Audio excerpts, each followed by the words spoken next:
Hey there, Georgie here with Ukraine Matters. Let's quickly cover the situation at the front lines, and as an additional bonus, we might be seeing some changes that could open opportunity for a maneuver warfare to come back to the battlefield in Ukraine. So let's jump in and we'll go over everything. First things first, what's happening at the Sumi region at the north of Ukraine? Wall Street Journal has recently reported that Russians have amassed over 50,000 troops in this area, and that Ukrainians should be expecting the attack from Sumi region, being the slowest news agency to report this in my memory, because these news are approximately 5 months old. We knew this already, that there are being troops concentrated here. More importantly, Russia is already in their summer offensive, including on the Sumi direction. In general, Russia right now is attacking on pretty much all directions, so to stretch Ukrainian resources thin, and basically banking on the fact that because Ukraine doesn't have sufficient resources to fight everywhere at the same time, so they could in this crawling offensive to advance further. Therefore, they're more comfortable attacking on every front, so to say. But let's go back to Sumi direction. If we are to believe the Wall Street Journal, then there are 50,000 Russian troops concentrated in the area, and they have been attacking Sumi. The main goal being that they want to advance far enough into the territory of Ukraine so they can reach around 15-kilometer area towards the city of Sumi, which is located right over here. Because Russians really want to start bombing the city of Sumi with their FPV drones to start terrorizing civilians with close combat weapons, so to say. Unfortunately for them, Ukrainians already responded to the Russian attack in the area. Since then, Ukrainians were successfully pushing Russians back. If you can see this little blue spot over here, that is territory already regained by Ukrainians. And more importantly, in general, Russians have been more or less stopped in the area. However, lately we've heard reports that Russians are sending in more reserves in the area, so I would potentially expect that we can see additional fighting for some of these villages around the Sumi region. Most notably, Russians were able to advance in this area because Ukrainians had fortification problems. I talked about this in my last update. Long story short, the fortifications that were here were either poorly built or not built at all, and the ones that were built, they were not built for the modern drone warfare. For the modern drone warfare, for example, you cannot just dig a trench like in the First World War because the drone will just fly in. You need to have it either underground and then maybe some kind of a fortified hill with all windows sort of shut down with some nets. So you should not allow anything that is drone size to enter into your trenches. This is not the same as that it was here, so it is problematic for Ukraine to hold it. Moving on, let's talk about Kupansk area. Around Kupansk, Ukrainians are feeling the pressure. Russians are attacking around the north of Kupansk. Kupansk is a kind of relatively important logistical hubs in this area. The threat is if Russians are able to advance further enough, not just from the north towards Kupiansk, because that would be 50% of the issues, but if they're able to advance overarching the Kupiansk and moving towards this road right over here, then it would be problematic because that will close down a lot of supplies for Ukrainians, and then it would create a lot of issues for these defensive positions that Ukrainians are having. Right now, we've seen some small advancements by Russians in the area. However, reports are that the Ukrainians are still having some solid positions right over there. Around the area of Leman, Russians are advancing most specifically in this area right over here. Leman is the target in this region, and Russians are having marginal success, but so far Ukrainians are preventing the most important thing in the area, which is allowing Russians to move south towards Leman. So far, it is not happening. Ukrainians are defending these positions. Even the compromised area over here that was initially threatened has now been taken under control by Ukrainians, and this has been a little bit fortified by Ukrainians. So this is good. Second problem was around Bilohorivka. If you remember, this is where there was like a major hill, and Russians took it some time ago. But again, ever since taking that hill, Russians couldn't really utilize it, and Ukrainians also somewhat fortified this area. So overall, Siversk direction so far is fine. Around Donetsk direction, here Russians put a lot of pressure specifically on the flanks around Chasiv Yar and Andriivka, and they wanted to put towards the more pressure towards the side. Ukrainians were having certain issues. However, latest reports suggested that additional Ukrainian reinforcements came into the area to help additionally protect the city of Donetsk and some additional reinforcements of the Chasiv Yar area. Ukrainians are reporting that it is now a bit problematic to hold this pocket because it is being attacked sort of from two sides, but all in all, the situation is still far from being completely catastrophic. Again, that doesn't mean that Ukrainians are having it easy. It's just like so far, it's not complete nightmare fuel, so to say. Situation around Pakovsk. Russians here are trying to attack around the north of Pakovsk, but here Ukrainians do have certain strong positions, so this comes to Russia with major pain. Around south of Pakovsk, it's relatively so-so. It's a very unfortunate terrain. And recently we got some weird news, actually, which is, actually not super weird. We saw the news that supposedly Russians have been trying to attack in direction towards Pakovsk. Why I'm telling about this? Because this is repeating Russian patterns of attacking settlements. You take Bakhmut, Chasiv Yar, Donetsk, any of them. Everything starts with Russia approaching the settlement. They approach from both sides as much as they can, but Ukrainians are always resisting really, really well, and they are not allowing Russia to fully encircle the settlement. So at some point, Russia is like, okay, we cannot push from the sides anymore because this is too costly. And from there, Russia, for some reason, just stops kind of pushing that hard from the sides, and instead they are focusing a lot of effort to go into the urban combat and push directly through the city. If this is the stage and what Russia wants to go through Pakovsk, then this is going to be one of the most bloody, if not the bloodiest battle for Russians, because every time Russia participates in attacking settlement up front, it always turns into bloodbath. I thought that Russians will not even attempt at doing this with Pakovsk, just because how huge this place is compared to everything that Russia has been doing so far. Then we get to the area where Russians are having the best part of their campaign in the summer, which is the South Donetsk area. Here, Russians have been advancing quite rapidly. They are taking over certain positions. And here, I think the worst part here, at least what Ukrainians are reporting, is that Ukrainian forces in this area are not as good as at other areas.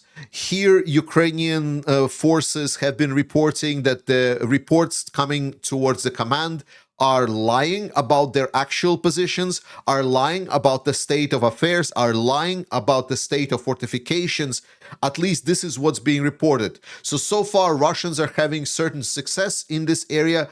But then on the other side, to be honest, there is no major either settlement or crucial point in the area. Don't get me wrong. Every settlement of Ukraine and every inch of Ukrainian territory, if it is important. But if we're talking about like, well, what can really advance Russian campaign forward, some kind of either propaganda victory or anything, then actually in a lot of this area, nothing is there really. Now, yes, Russia will be able to cross into the Donetsk administrative, from Donetsk administrative region to Dnipro administrative region and maybe claim that as a propaganda victory. But beyond that, this is like relatively low populated area, so to say. And right now, there is not a lot of point of interest here for Russians and their propaganda machine. The nearest settlements or towns in this area that Russia can claim to be some kind of victory at all, those would be potentially, well, first and foremost, Zaporizhia, Dnipro, and Pavlograd. If you can see, that's kind of like the first thing that Russia can really claim as an important achievement. But as you can see, there's a lot of territory here. and Russia is not advancing that fast. So it's like a multi-year campaign that Russia is on right now. But beyond that, we heard certain reports that Russians are trying to concentrate some battle group around the Rikhiv direction, right over here in the south, around Zaporizhia.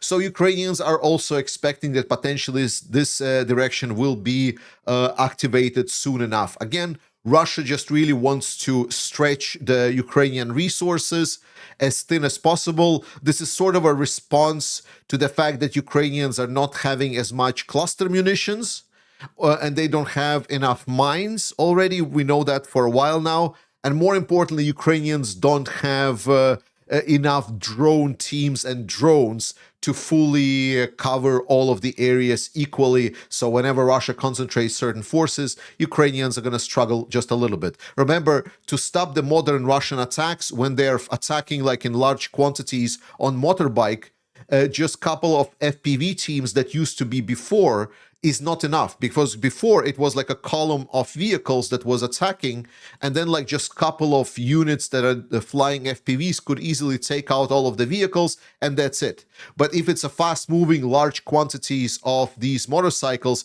then one FPV drone is going to explode. Then the team would need to prepare another drone, and then until another drone will fly in, there's like a pretty long time is going to pass by. It's just not yet fully well adapted to the modern Russian tactics. And this neatly brings us to the understanding of how this war can transition from this long, grueling trench warfare into more maneuver warfare.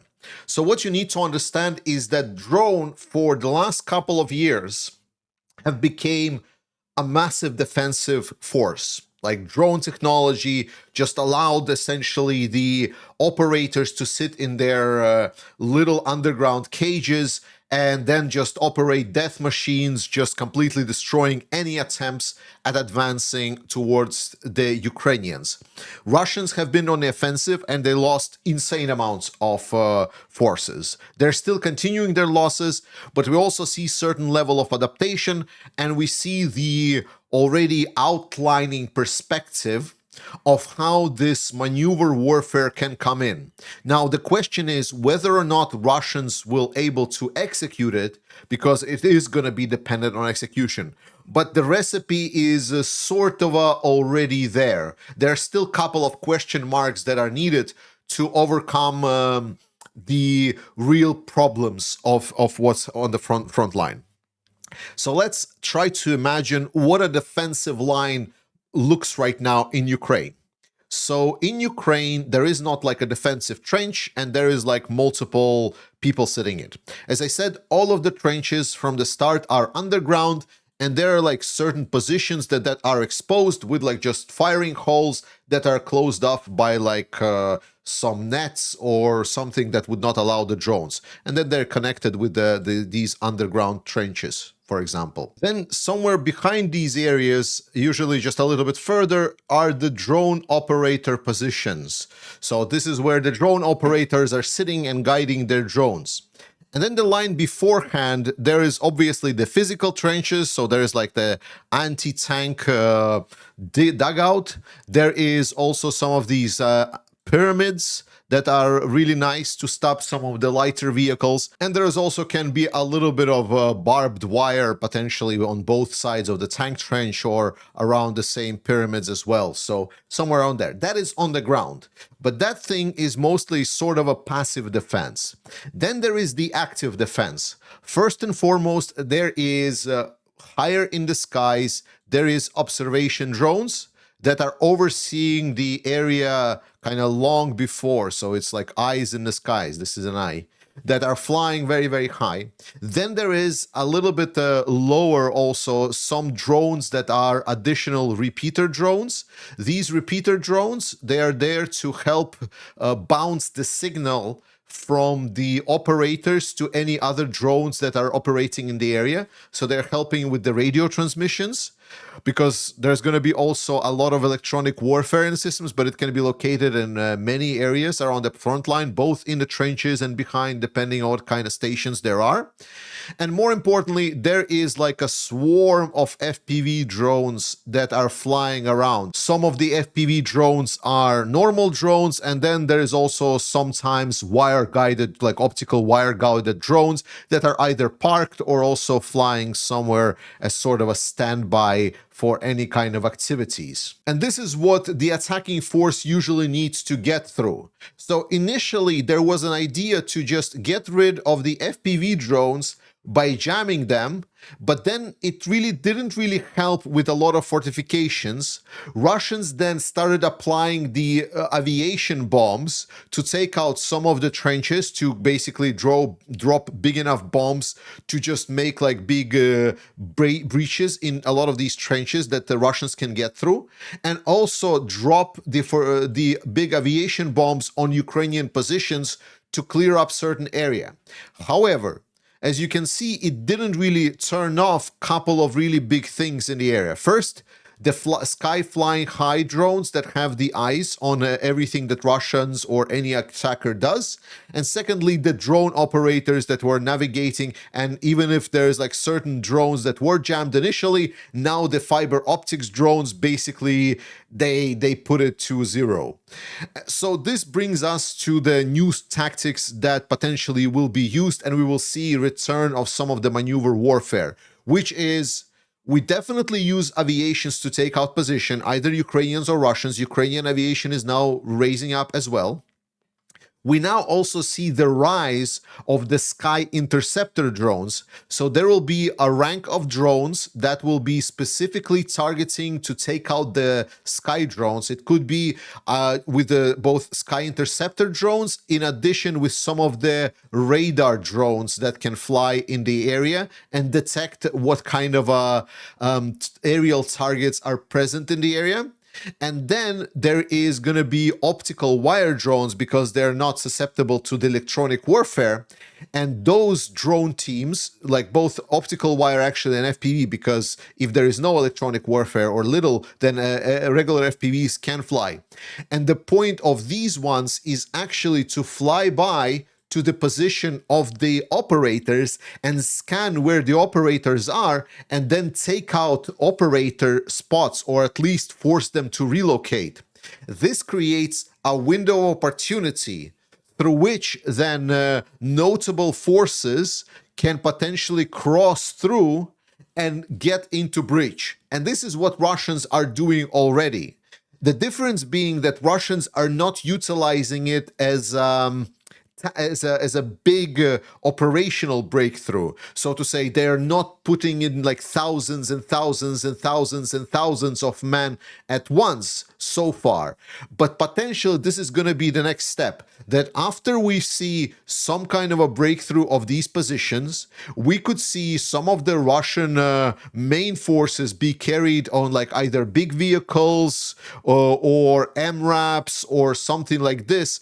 And then we could see Russians try to kind of push forward and set up this leapfrogging with some of these additional drone teams that are used for attacking, potentially be located in some of these vehicles. And then these teams are getting deployed closer to the front line towards the next defensive lines, and they try to take out as well.